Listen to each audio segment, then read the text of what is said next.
Good evening, good evening, good evening. It is Wednesday, it's around 5ish, and so it is time for Live at 5. Welcome on board. So, the question that I'm going to answer today is a topical one because some of you may have seen on breakfast television this morning there was a focus in on birth trauma, and so I thought we'd talk a little bit about birth trauma today. One of the questions that came in was how can we reduce the chance of birth trauma? How can we avoid having a traumatic birth?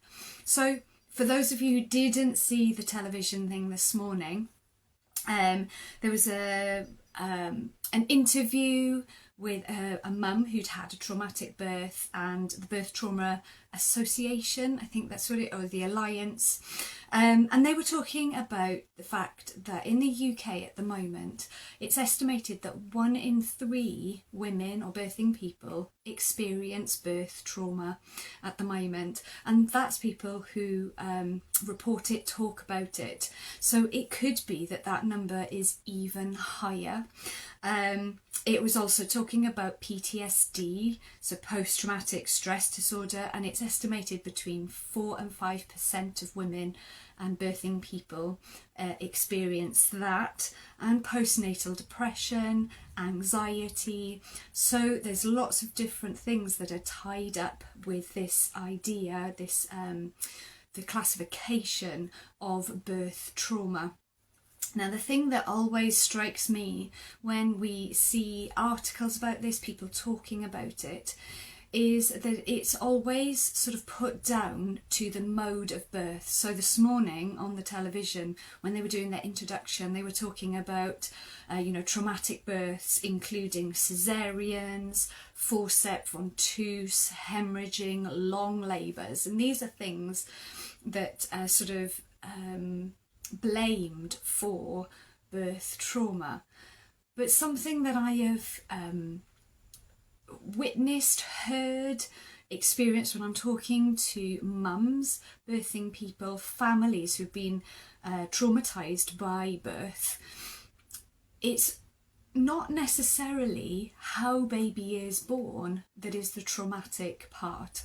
Yes, you've got physical trauma, you've got that physical healing from some of those things, but actually in a lot of cases it's more to do with how we feel about the birth, or how we feel we are listened to or not listened to, the level of control that we have during our birthing experience, and that so much more comes across. So just as an example of this, for instance, on paper you can have 2 births that look virtually identical, and one mum would say that it was really traumatic, and another mum would say that that was the best birth ever. And the thing that makes it different is how we experience that birth. So, for instance, you can have 2 caesareans, just as an example. One mum will say that this was really, really traumatic, and another mum will say this was the best birth ever. And the thing that is different is the experience of those women, those birthing people, in those situations. And often it is the difference between feeling that things were done to us, or we made the decision to do that thing. And that makes a massive difference. The other thing to consider is that when we're thinking about mode of birth, for instance, a lot of the time when you see mainstream media, people talking about birth trauma, they are talking about caesareans, forceps, things like ventouse, hemorrhaging, all of those different things. But actually you can have, on paper, a straightforward vaginal birth. And on paper that looks like, an ideal birth. But that mum or that birthing person can still be traumatised by that experience. So it's not necessarily about how our baby is born, but far more to do with how we feel in that birthing situation that leads to feelings of elation and amazing empowerment, or trauma and all of the other things that we were talking, PTSD, postnatal depression, anxiety, flashbacks, all of those different things. So I think that it's really important when we're looking at trauma, birth trauma in particular, that we're not just pointing a finger at particular sorts of births. Any birth can be experienced as traumatic, and any birth can be experienced as amazing. So when we're then thinking about, well, how can we reduce the likelihood of a traumatic birth, we have to think in terms of preparation, education, and communication, because a lot of what is felt or experienced as traumatic afterwards is that feeling that things were done to us. We were out of control. This was not my birth. Things were done to us. And so we can take steps before we go into our birthing situation to minimise those chances. So thinking about things like preparation, what can we do? Take a class, do some reading, look at a whole array of different websites, podcasts, whatever you like doing to expand your knowledge. There chances are that there are resources to help you to prepare for the birth of your baby. If we think about loads of different things in our life, we wouldn't do those things without a bit of preparation. You wouldn't turn up at an airport one day hoping to go on a nice holiday. Wouldn't turn up with your suitcases and think, right, where should we go today? For most of us, we like to prepare for that, thinking about where we want to go, when we want to go, what we'll need when we're there. If you're getting married, chances are you're not going to just turn up on the day and hope for the best. You're going to do some preparation. So the same goes for your birth preparation. If you like reading, there are amazing books out there. I know I talk about Sarah Wickham all the time, but go and have a look at Sarah Wickham information. If you like looking at articles, again, there's loads of great ones. Sarah Wickham is a great one. Rachel Reed is another great place. Evidence-based birth. Lots and lots of great information that you can get that's not just stories, or just by stuff, or what to expect when you're expecting. It's really good information about how your body works during labour and birth and pregnancy and postpartum, and how you can work with your body. So there's books, there are websites. If you like podcasts, amazing podcasts out there. One of my very, very favourite ones is The Midwife's Cauldron, and this is not just for midwives and birth workers, but also for parents as well. So if you want to expand your knowledge, there are so many resources out there. So preparation, that is one of the first things.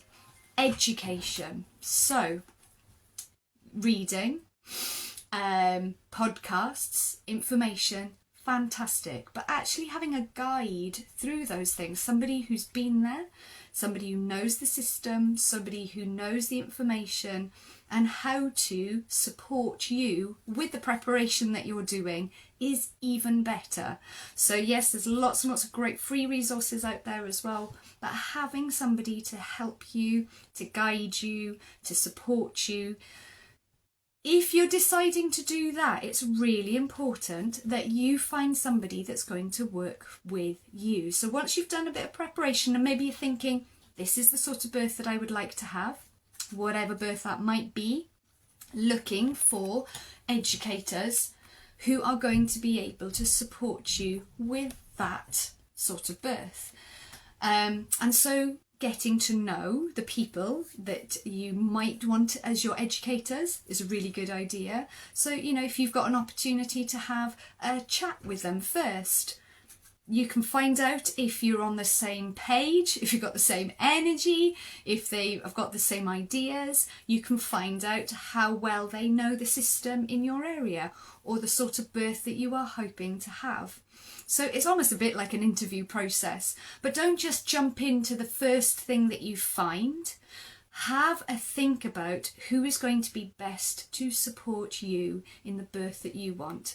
One of the things that I really want to stress here is that if you're doing education during pregnancy, it's not just about finding friends. Finding your tribe is an important part of preparing for parenthood, and I'm not taking away from that at all. But when you're thinking about birth education, so thinking about your pregnancy classes, courses, and things that are going to help you to make decisions and support you through your birth and postpartum as well, don't just look at making friends, look at the course content.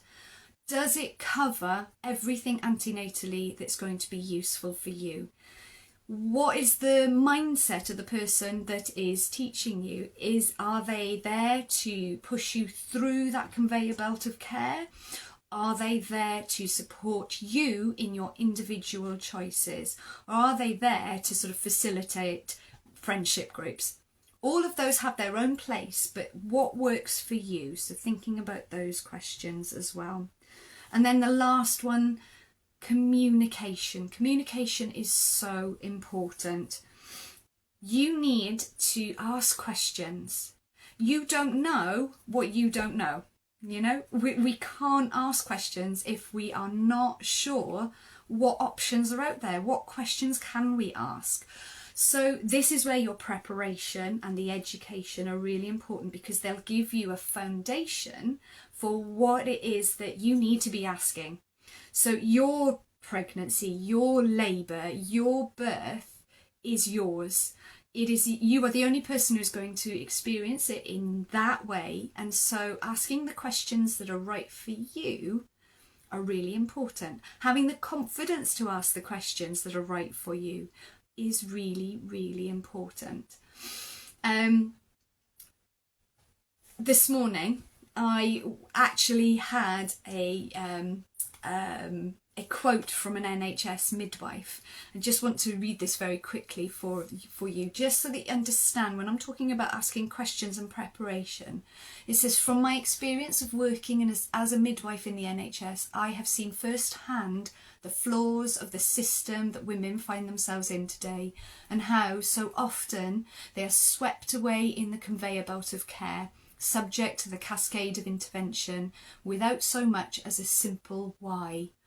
I see midwives bound by guidelines and protocols, unable to provide the care they know to be in the best interest of the women, quietly willing the women to take charge of her own body and make the decisions for herself that the midwife dare not even suggest for fear of repercussions." And she says, this may all sound a bit traumatic, but unfortunately it's quite a real situation. Now, a lot of the time we don't realise that the caregivers that are with us, they are bound, they have so many pressures on them, which is not an excuse for compromising our choices as parents, but we're human. This is a workplace. And in an ideal world, this would not be the case, but at the moment it is. And so that preparation, that education and the communication is so important. You know, that line, quietly willing the women to take charge of their body, to make the decisions for herself, that the midwife dare not even suggest for fear of repercussions, and without so much as a simple why. Sometimes why gives the midwife an opportunity to give all of that information.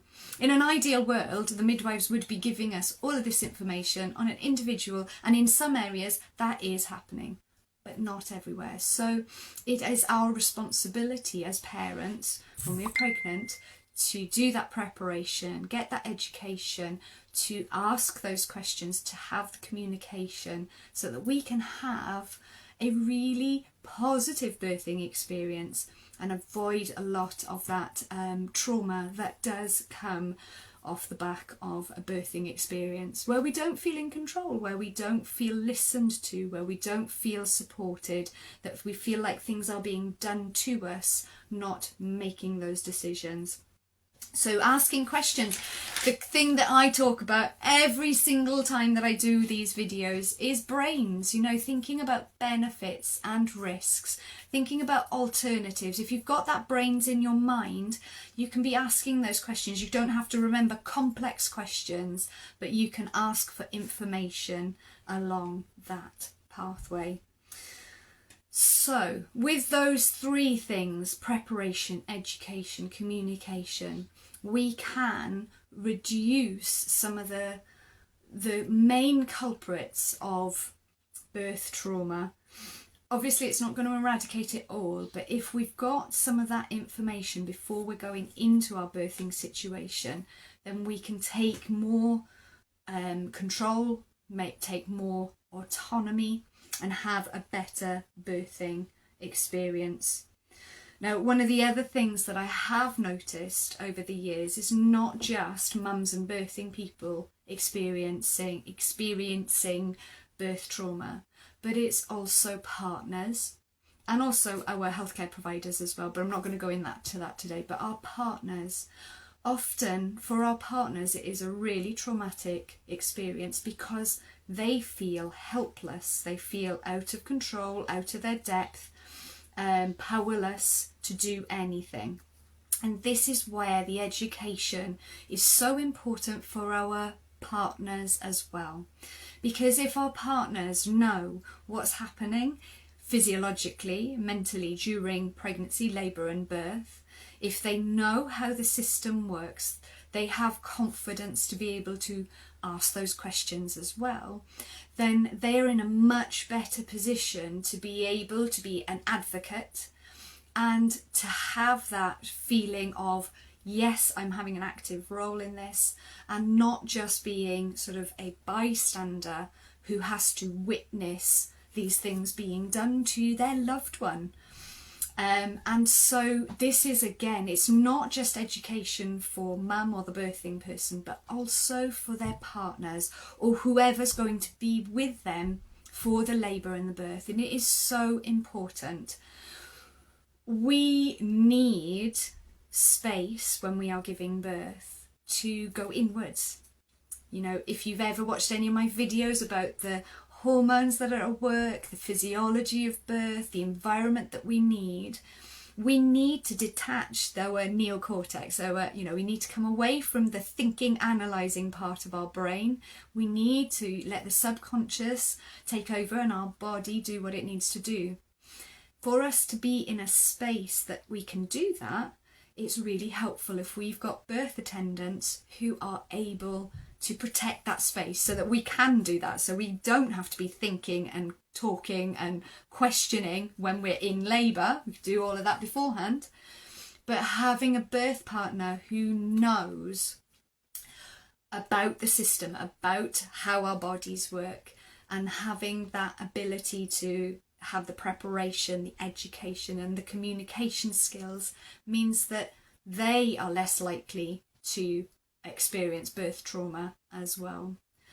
Now, the knock-on effects of not having a traumatic birthing experience, of having a positive birthing experience, means that we are able to enter into parenthood not traumatized, and that's going to have, you know, repercussions on our families, on bonding with our babies, with moving forwards as a family unit. So there are massive benefits to reducing birth trauma, you know, obvious ones, but also there are less obvious ones as well. So this is a really awesome question that I was asked. I am so glad that I was asked it. And it's great for me to be able to reflect on how we can support you as educators as well. So that is how, in simple terms, we can reduce birth trauma it is not a wave of a magic wand. We cannot just reduce it completely. But actually, a huge amount of birth trauma is more to do with how we feel about our birth experience, not necessarily the mode in which our baby is born. So hopefully that has given you some food for thought. If you would like to have a chat about whether I am the right educator for you, or if you want to know any more about the preparation and those resources, because I have plenty of resources to be able to share. If you head to my bio, you will see that there in my linked tree you can have a 15-minute chat. That's absolutely free and gratis, and I love having those chats with you guys. So if you fancy having a 15-minute chat to see if I can share some resources or find out if I am the right person to do some education with you, that would be wonderful. I'd love to see you. If you're interested in learning more about the physiology of birth, the system, getting partners on board, I have got my courses running monthly. I've got online courses, I've got group courses, I've got one-to-one courses.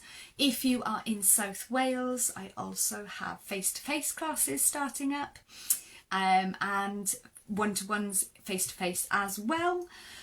So that's a little bit about that. I hope that's been useful, and I will see you all again very soon. Have a lovely evening.